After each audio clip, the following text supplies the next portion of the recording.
Battle Through the Heavens, Chapter 139, The Rare Essence Within the Amethyst-Winged Lion Cave.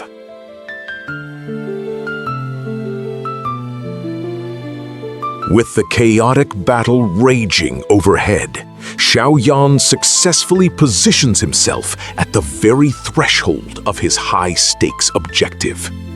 Every movement must be calculated as he prepares to bypass the final trembling guardians and claim the legendary prize hidden within. The path ahead is fraught with danger, yet the opportunity to seize the amethyst essence has never been closer. Most of the beasts guarding the cave entrance were dead, cut down by Yunji. 2 survivors, a pair of Tier 3 magical beasts, huddled in the shadows. They pressed their bellies into the dirt, trembling as the shockwaves from the battle above rattled the mountain.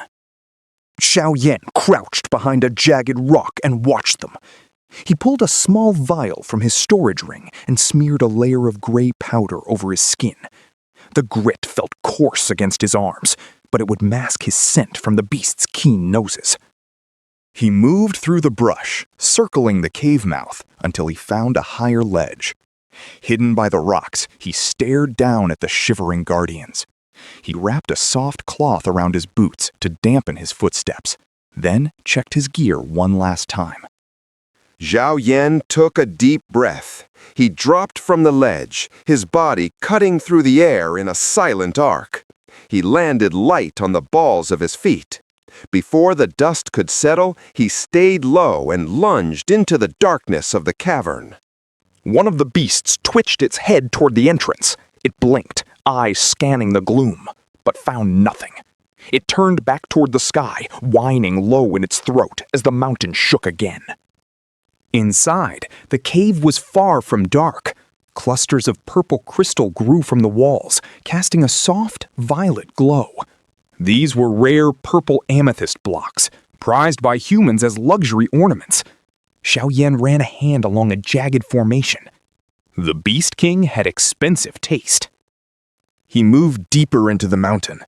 Yunji was right. No other beasts prowled these tunnels. The only sound was the faint scuff of his muffled boots against the stone. The tunnel eventually split. Xiaoyan paused at the fork, his eyes darting between the 2 paths. He chose the left. As he walked, the air grew thick and the temperature climbed. Sweat began to bead on his forehead. He stopped to wipe his brow. A deep purple light pulsed from the end of the passage. Xiaoyan felt the Dou Qi inside him stir. The wind attribute energy Yunji had left in his body hummed in response. He steadied his breathing and crept forward. He reached the end of the tunnel and peered around the corner. The chamber was empty. In the center stood a high stone pedestal carved from solid amethyst. Resting on top was a purple sphere the size of a man's head. The heat in the room radiated from that orb. Xiaoyan stepped closer, his skin prickling from the intensity. He pulled a hexagonal crystal from his robe and held it out. It stayed cold. Xiaoyan frowned. If this was the purple spirit crystal, the sensor should have reacted. He leaned over the sphere, mesmerized by the swirling energy trapped inside. Yao Lao drifted out from the ring, his spectral form shimmering in the violet light. The old man squinted at the sphere, then his eyes widened. Well, he whispered. You have some luck, boy. This is companion amethyst essence. What is it? It is a treasure of the amethyst-winged Lion King. Yao Lao explained. They are born with a rare talent, which is why they reach Tier 6. When a queen gives birth, there is a tiny chance this essence forms alongside the cub. Yao Lao drifted in a circle around the pedestal. This essence contains the most refined energy from the mother's womb. If a cub devours this once it reaches Tier 4, it will jump straight to Tier 5. Its purple flames will be twice as lethal as any normal lion. I searched 8 different lion dens in my time and never found one. Xiaoyan's pulse quickened. He reached out, his fingers trembling with greed. He grabbed the sphere with both hands. A sharp cry escaped his throat. He jerked his hands back, his palms red and blistered. He hissed, pulling a bottle of burn salve from his ring and slathering it over his raw skin. How am I supposed to move it? It is like holding a coal. It is hot, and it is fused to the pedestal. Yao Lao said with a smirk. To take it, you would have to dig out the entire floor. Xiaoyan looked at the massive stone base. It would take months to carve that out of the mountain. He turned to his master. You can move it, right? Do not look at me. Yao Lao said, shaking his head. I could move it, but the force required would alert the Lion King outside instantly. Even if we got it out, you could never break it open. Xiaoyan bit his lip. Why not? The essence has a unique property. Yao Lao explained, gesturing to the orb.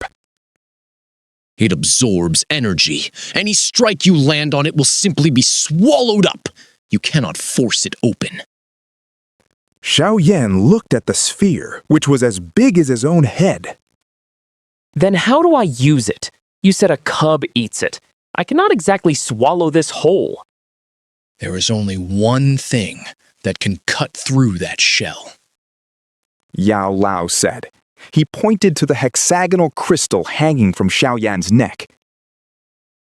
The purple spirit crystal? Xiaoyan asked. Exactly. Yao Lao nodded. Xiaoyan did not waste another second. He turned and ran back toward the fork. The crystal was not here, which meant it had to be in the other tunnel. One more thing. Yao Lao called out, drifting behind him. If there is essence here, there is a cub. Xiaoyan skidded to a halt. He bared his teeth. If that little beast gets in my way, I will butcher it. It cannot be nearly as tough as its father. Bold words. Yao Lao muttered. We will see if you have the strength to back them up. Xiaoyan reached the second tunnel and slowed his pace. He moved like a ghost, making sure not to kick a single pebble. The tunnel opened into a wide cavern. He pressed his back against the wall and peered inside. In the center of the room, a small amethyst-winged lion lay curled on the floor. It was the size of a large hound, its chest rising and falling in a deep, rhythmic sleep. Xiaoyan wiped the sweat from his palms. He is only tier 3. Yao Lao whispered. Master, come look at this.